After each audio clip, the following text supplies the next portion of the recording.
Welcome to Business Minds. This week, we introduce you to Razy Farook, Senior Manager at Accenture Strategy. There was a need for me to be at the forefront of change. A resilient leader who lived in multiple countries to settle down in Toronto, Canada. I haven't spent outside of Canada longer than about 5.5 years in one city. In this interview, he shares his vision as a consultant managing the digital transformation of major banking and insurance companies. I leveraged the exposure in wealth management to identify an opportunity in consulting. We went from having one or two people that were connected to insurance to now having about 40 people. Make sure to subscribe and enjoy the episode.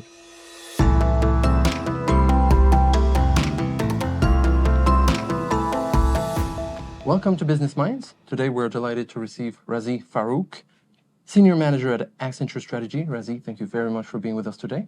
Thanks for having me.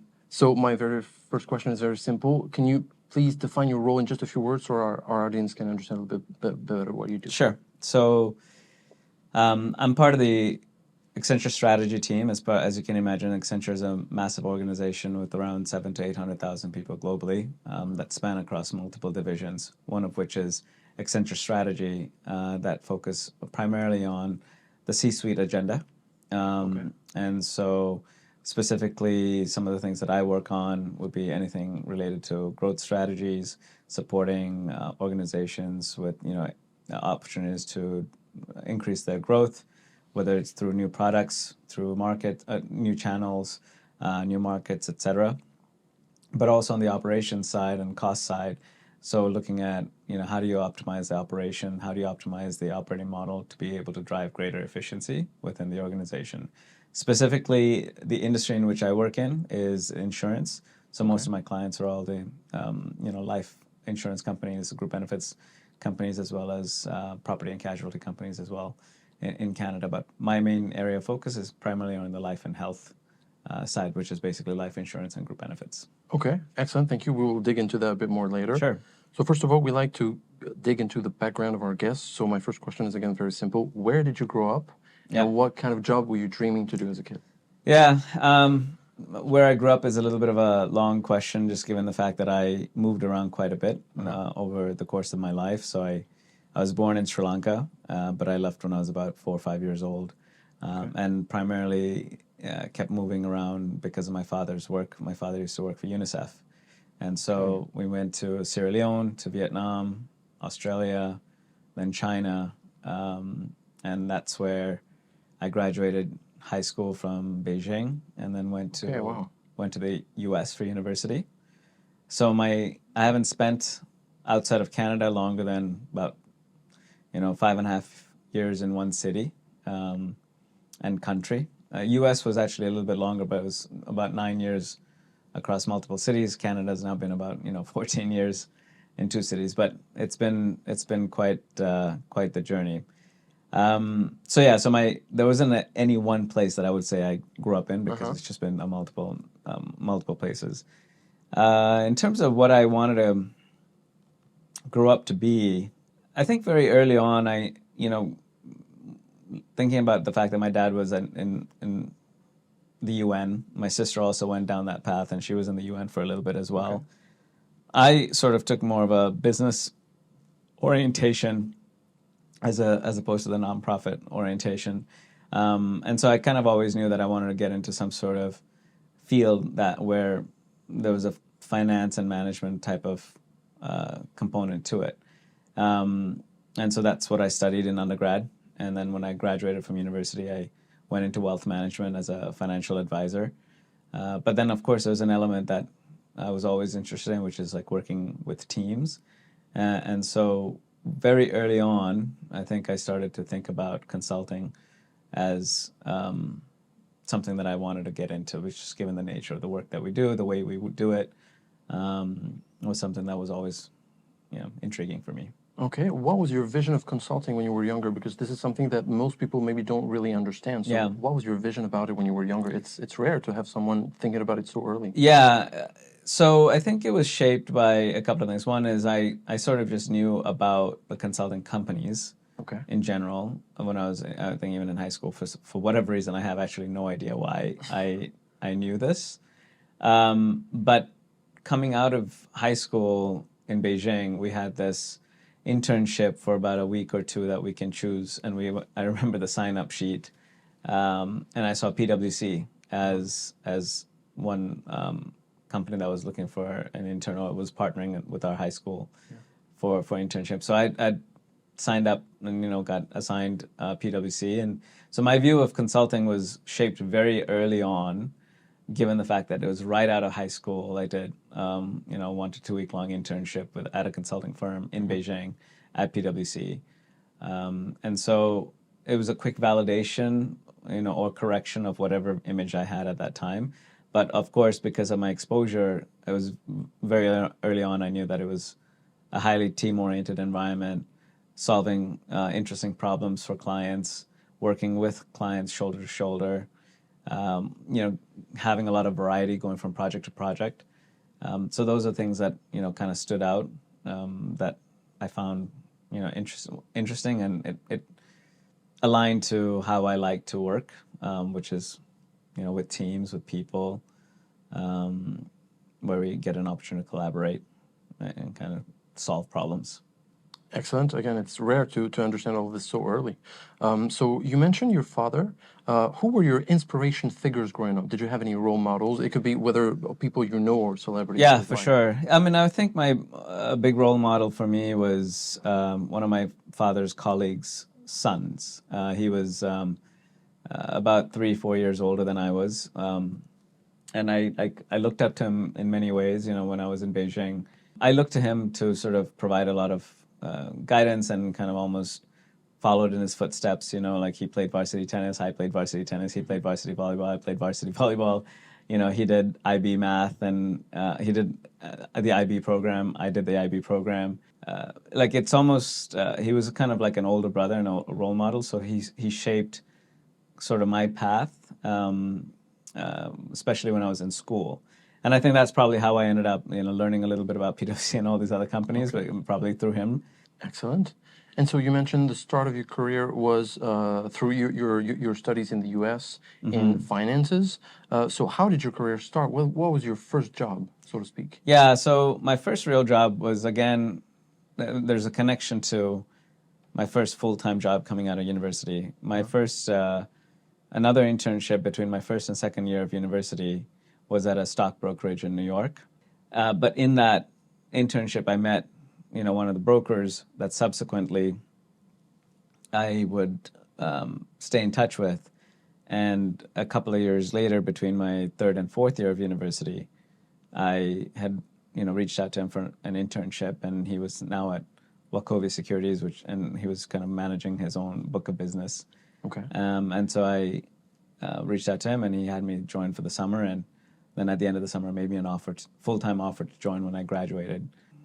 After a year, right? Still in New York. Still in New York, exactly. So my first full-time job was as in a wealth management group, where I had to get licensed as a fully licensed stockbroker to be able to trade investments on behalf of clients. So it was interesting, because very early on you sort of learned about different sort of portfolio strategies and investment product development. Yeah, and so through these financial products, what were can you give us a range of the amounts that you were working with? Yeah, I mean, I think roughly around 10 million worth of investments that we ended up buying on behalf of, or executing on behalf of clients. Okay, very good.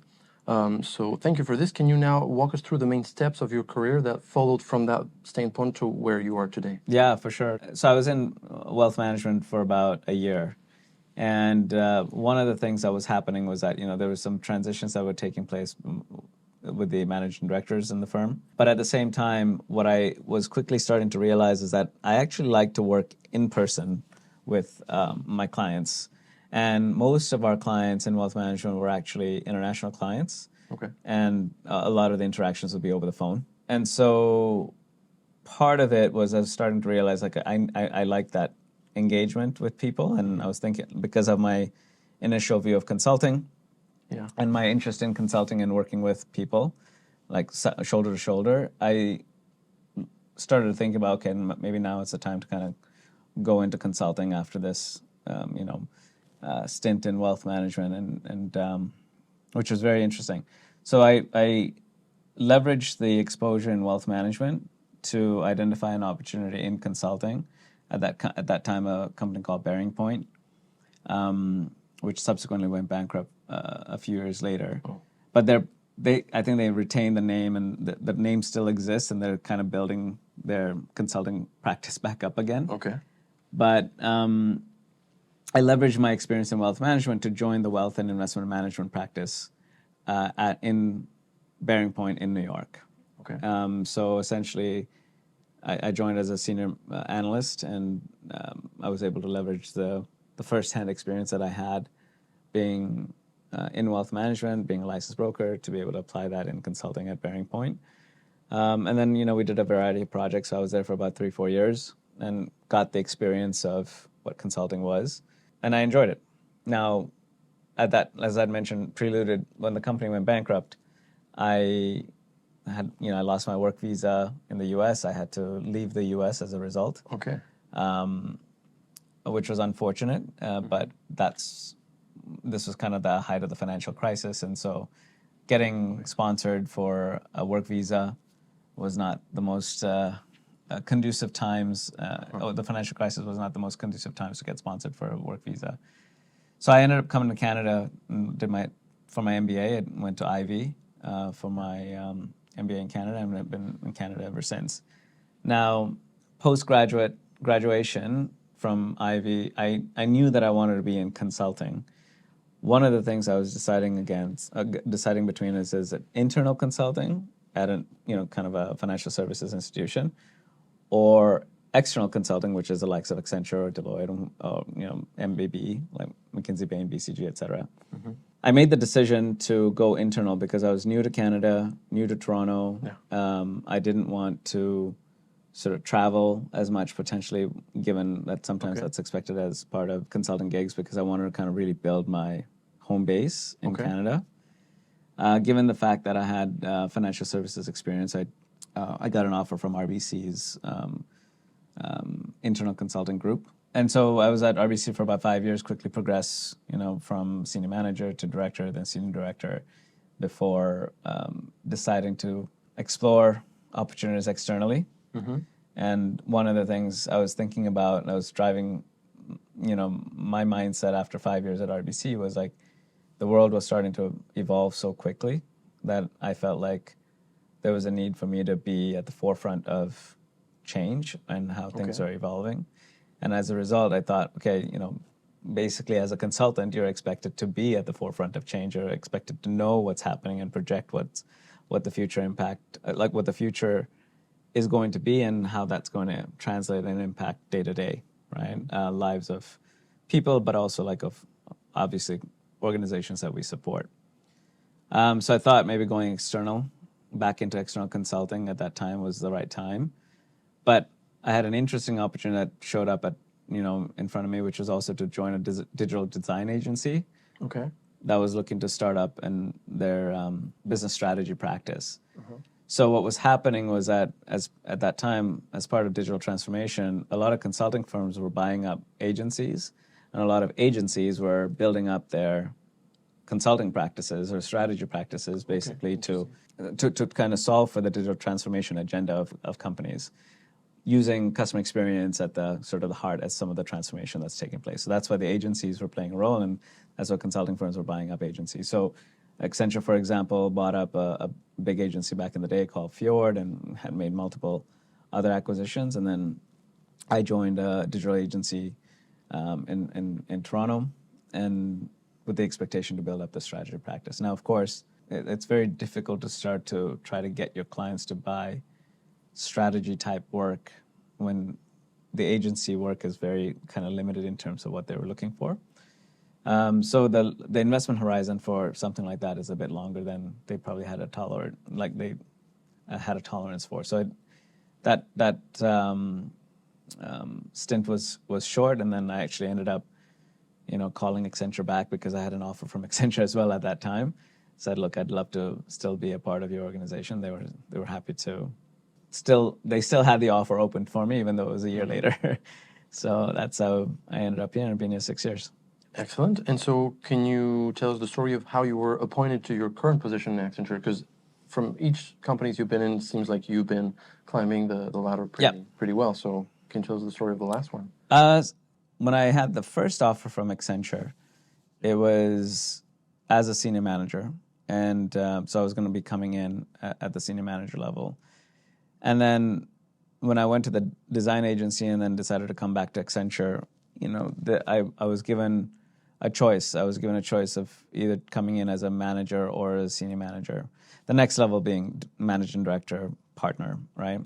I think the experience that I had at the design agency, I realized how important it is to kind of understand how the company operates. And so I chose to actually come in and take a step back in my career to join as a manager, because what I wanted was to make sure that I had absolute confidence in the basics and the foundations of what was required at that point in consulting, because consulting continues to evolve in terms of even how you do the work. So I came in as a manager, and then I spent about a year and a half as a manager and got promoted to senior manager. And I've been a senior manager for about 4 years now. And my first 2 years as a senior manager was in banking, so I joined the banking practice at Accenture.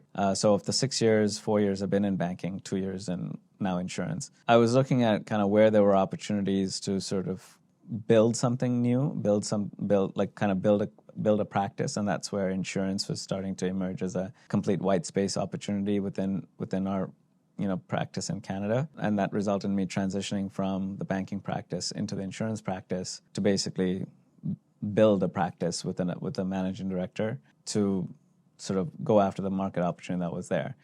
And that's something that, over the last 2 years has been my priority. And we went from having 1 or 2 people that were connected to insurance to now having about 40 people. Wow.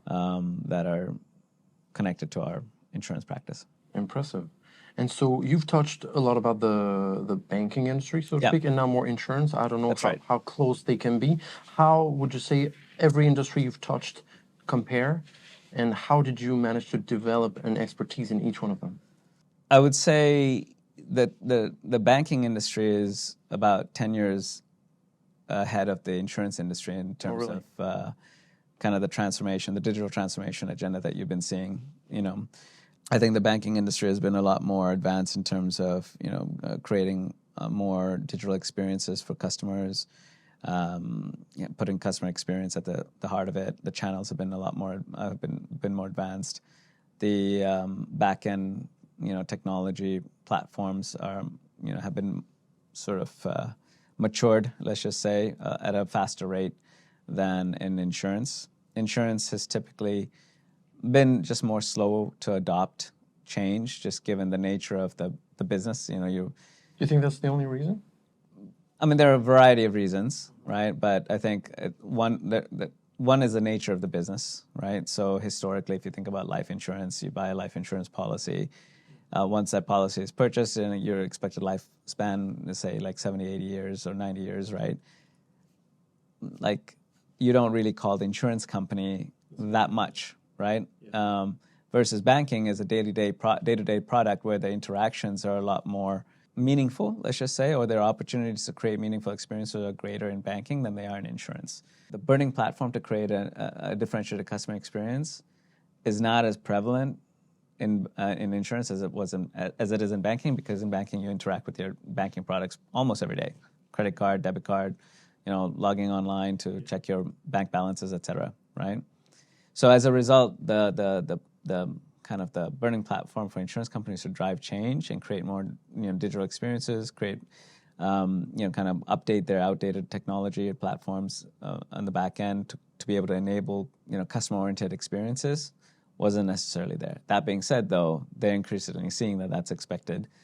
There are a lot more expectations from customers. They don't care whether it's an insurance company or a banking, a bank or a retailer or whatever. There's an expectation that all service providers or product providers are delivering experiences that are differentiated. So or basic stuff like can I submit a claim online? Can I buy online? Can I check my balances online? Can I check my policy online? Those types of things are more and more expected at a baseline than ever before. So that's driving a lot of the change as well. Okay, that makes sense. What are you most proud of in your career as of today? I would say what I'm most proud of is the relationships that I've built over time, and that I can safely say that I can talk to anybody from any firm that I've worked with in the past and feel like I made a difference, both as part of their journey or with them. I would hope that everyone would have a positive things to say about me because I strive to make sure that I treat people with respect in all the interactions that I have, and then of course ensure that I work in a collaborative manner with everybody. So I think if I were to think about what I'm most proud of is that I have maintained my strong value system in the way in which I interact with people. That sounds pretty solid. Looking at the other half of the coin, what is the most difficult situation you ever had to handle? And do you have any tips of how to get out of this kind of situation? Yeah, I would say it was very difficult when I had to leave the U.S. when the financial crisis took place. At the height of it, our company went bankrupt, and then I get a call, to say that the business is winding down, and as a result, I have to leave. And part of that is that I needed to buy a one-way ticket to leave the country because the company has to show evidence that they've told me to leave right the country because of visa requirements and whatnot. And that was tough, just given the fact that I had the U.S. was part of my life. I went to university there. I'd made good friends there. I'd worked in in New York for about 4 or so years, and having to go back to my home country, which is by law what I had to do. I couldn't go anywhere else. A place that I hadn't lived in since I was 4 years old, 5 years old, and then to figure out what to do next was very difficult, right? I had to very quickly kind of figure out, okay, what's next, right? Because obviously I wasn't going to be able to live longer term in Sri Lanka. Like I had to kind of figure out what my next move in my career was going to be. It's a financial crisis. Like everyone's losing their jobs. Companies were going bankrupt left, right, and center. Like it was a crazy time, right? What I decided on was to pursue my MBA at that time. And I think one of the themes that, if I look back at my career, I try to use all my experiences to build on to identify the next opportunity and the next option. So like looking to leverage my past experience and sort of step into something that's related so that I can kind of, build off of it. And so one thing that I quickly decided upon was to come to Canada for my MBA. And I figured it was a good opportunity to go and, pursue my MBA. And the reason for choosing Canada was because I'd already sort of built my network in the US, especially on the East Coast. And as a result, coming to Canada, specifically kind of Toronto or maybe even Montreal. Actually, no, I didn't even look at Montreal. I just looked at Ontario. And schools in Ontario, because then I was able to still continue to tap into and nurture my network on the East Coast. And so then I ended up kind of choosing Ivy as the option, and then the rest is kind of history. But I would say the best thing to deal with in those tough situations is kind of say, okay, what does the next move have to be, right? As opposed to dwelling in the issue. Yeah, that's a good way to see it. Changing the topic a little bit, in your opinion, having worked as a manager in different organizations, what do you think is an ideal employee, and how do you notice high potential in employees, in your opinion? So I have this trifecta that I found, like when people have these types of traits, they make for great team members, great employees, great people, and that is having a degree of intelligence, obviously just, general smart folks, right? Which is always important. The second is having self-awareness, right? Just understanding how they present themselves, how they behave, how their actions can have consequences on others, and vice versa, right? And the third element is around humility. So, right, when you have intelligence, self-awareness, humility, I feel as though if you have a collection of those types of folks, there's no stopping the team, because everyone's kind of automatically, like they're typically high performers. They're driven, they're motivated, but they also know to bring everybody along with them, where they don't feel as though their ego is more important than anyone else's, right? And so that I found over time has been the three main characteristics that make the ideal employee. Great way to put it. Thank you for this. What's the most important thing you've ever learned in school? In school, Mm-hmm. computer science. Oh, really? Yeah, I would say computer science was a course that I did as part of my IB program. And at that time, when we had to sort of program different types of things, what it forced us to do in order to be able to replicate and write the actual code was to break down a problem into component pieces and structured pieces, right, in order to be able to code those elements. And I think if I think about problem solving in any situation, whether it's personal or business, requires you to break down a problem into component pieces in order to be able to identify how you need to solve for it. And so I would say computer science by far was something that I look back and realize I'm so glad that it was offered for the first time in my high school, the year that I went into grade 11 for my first year in the IB program. And I'm so fortunate that I got that experience because I think even now, as in my day-to-day work in consulting, where a lot of it is around being structured and breaking problems down into component pieces, I can easily link that back up to computer science in high school. This is very good to know. Thank you again. Now we'll move on to the last main section of this interview, which focuses more on your vision of your industry and the kind of companies you worked in. So first of all, we often hear that in service companies, just like Accenture or other consulting firms, there's a lot of emphasis that is put on soft skills. Mm-hmm. How do you think that is accurate, and how does it look like in your day-to-day job? For sure. Well, if you think about how anything gets done in companies, right, it's always done by people. And people, at the end of the day, are the ones that are making decisions on, do you go down path A, path B, path C, etc.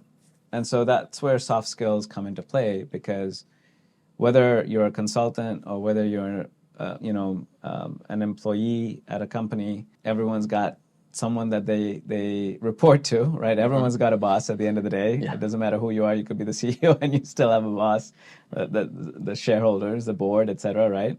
It's about influencing people. It's about influencing without, sometimes in the case, having authority in order to be able to make the decisions to enact a path forward. So your soft skills come into play because at the end of the day, your ability to influence and your ability to have decisions be made is directly correlated to your soft skills, your interpersonal skills, your communication skills, your storytelling skills, your influencing capabilities, your structured thinking capabilities, et cetera. Those are all like some of the soft skills that are important, increasingly important in a world where decisions have to be made faster than ever before, and the impact of those decisions can be greater than ever before. Yeah, true, absolutely.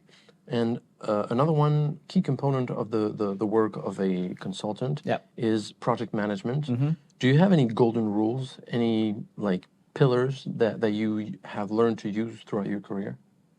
Yeah, I mean, I think the most important thing would be to get clarity around the outcomes that you're driving towards first, making sure that everybody is aligned on those outcomes and the objectives so that you can break down the steps to get there in a more logical fashion, but at the same time, then now everybody understands why those steps need to be taken and how every single step, if we deviate from that step, can have an impact on the outcome. But if the outcome and the objectives are not clear, then there could be a lot of misalignment in the subsequent steps that need to be taken, and that could result in chaos. Sounds like it happened to you before.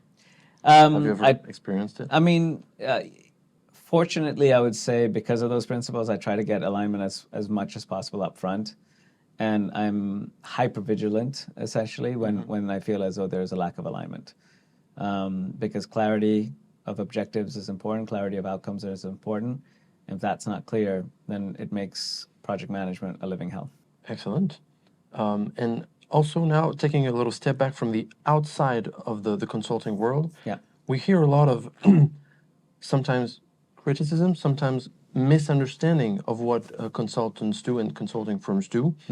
Do you understand these doubts and these misunderstandings? And has it ever happened to you that some clients you were working for had some maybe doubts about your company's abilities to answer to their problems based on the lack of experience you may have in their industry because they are the experts in it? How do you deal with this, and do you understand the doubts that may occur in these situations? For sure. I mean, I think it's this is where I was saying like consulting is also just evolving. I think in the past, the typical engagement model would be like consultants come, like kind of have a few interviews, do some analysis, go off into their own like little rooms, conjure up something, and then come back and bring it to the client, and the client's like, okay, and then Yeah. it collects dust, right? The difference, I think, over the last several years, where consulting has evolved, is this notion of really co-creating with your client. So bringing them along the journey, having them participate in the formulation of the outputs and the outcomes, and kind of achieving the objectives together, I think gives clients the ability to shape the journey along the way, as opposed to kind of an external party coming in and leaving without any sort of accountability. I think that the joint journey that we like to go on with our clients creates more of a sort of a partnership type model, where there is a little bit more of a joint ownership of the outcomes, and sort of a joint level of responsibility, let's just say, on how things end up. That makes sense. How long does a typical project last usually? I mean, it depends on kind of the nature of the scope, but in strategy, anything between 6 to 12 weeks would be our average. And then, of course, if it's a longer term implementation type project, then it could go on for many months, or in years in some instances. Okay, yeah. And so you've touched it a little bit in this discussion so far. It seems like now most of the consulting work is to help companies implement their technologies. Is it safe to say this, or does it go a lot? I mean, it's certainly a big part of a lot of the transformation that's taking place, where there's a lot of replacement of legacy and old systems and platforms, right? So I think there's certainly that, but then there's also an element of you've got companies that have grown over time by acquiring other companies as well. So you've got multiple systems and platforms from each acquisition that are being cobbled together, that creates a lot of inefficiency from an operations perspective, and from an employee experience perspective, that results also in a poor customer experience. Modernizing that ecosystem, whether it's with a larger platform that does all of those different elements that are required, or streamlining like kind of how that's done on the back end, is certainly one of the priorities that a lot of companies are facing, especially in the insurance industry as well. Now, what's the best piece of advice you've ever received? And would you give the same piece of advice to your 20-year-old self? Yeah, I've given this advice. The best piece of advice was, I think, in my first week or two in consulting in New York, when my senior manager at that time said, every day in consulting is an interview. And, it's true. And I think that's true of even life, in the sense that, like, by nature, human beings make judgments on their environment and on people around them, and I don't mean judgment in a negative sense. It's just that's we're designed to assess our surroundings all the time, and so in a way, that concept of every day is an interview is like people are subconsciously, and your environment subconsciously always assessing, and so the way you show up in any interaction, whether it's with a peer, whether it's with a senior, whether it's with a junior member of the team, or even a client, or even someone that you're meeting on, in any kind of setting, there's an interviewing element that's taking place, because someone's assessing, whether hey, is this a person I can trust? This is a person that I can be a good friend with. This is a person that I can hire in the future. This is a person I would want to staff on my team, or get on a project. And so that concept of every day is an interview. It's not something that I like walk in every day saying, okay, today's an interview. That's kind of stressful. But like the concept of just being mindful of how you show up and the professionalism with which you show up every single day is important. Excellent. Thank you very much for this. Now we'll move on to the last few questions of this interview. Number one, what do you have left to accomplish? What do I have left to accomplish? Me personally is to be able to learn to be more intrinsically motivated. Oh, And so how that so? means being happy. And there's a book that I'm reading actually, which I think will be quite interesting. It's a concept of being in a gap versus a gain, where typically, when you're in sort of a high performance type of mindset or a high achiever type of mindset, you're always looking at what else, like all these gaps that you have. Like, you're thinking about what you haven't been able to accomplish yet, what you haven't been able to do yet, how much more you have. And you don't think about what you have accomplished. And so what that means is that there's this entry from. I'm sort of more in the gap mindset, I would say, which results in sort of having this extrinsic motivation where you are looking for external validation as a big motivator of how you look, your feeling of happiness, I would say, and versus thinking internally, more intrinsically, and thinking about the fact that look how far you've come, and look how far, and take satisfaction from the journey, and then continue to use that satisfaction, continue to motivate you, but mattering only with how you feel as opposed to worrying about titles or positions or money or external sort of factors of that determine happiness, right? So I would say being more introspective to find happiness from within as opposed to being dependent on external triggers for happiness would be something that is my biggest. What was the question? What do you have left to accomplish? That works. Left to accomplish. Yeah. Thank you. That's very interesting. If you could have a private meeting with someone, dead or alive, who would it be? A private meeting. I mean, I think the only person I can think of is it's my mother.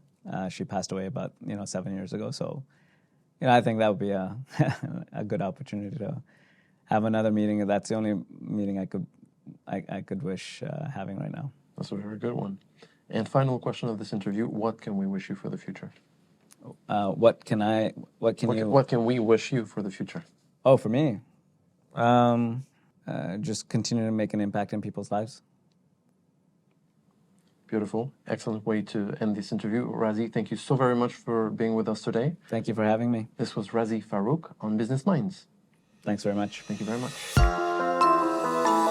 But unfortunately for me, my managing director got off a really heated call with a client, took his headset off, and just threw it across the table.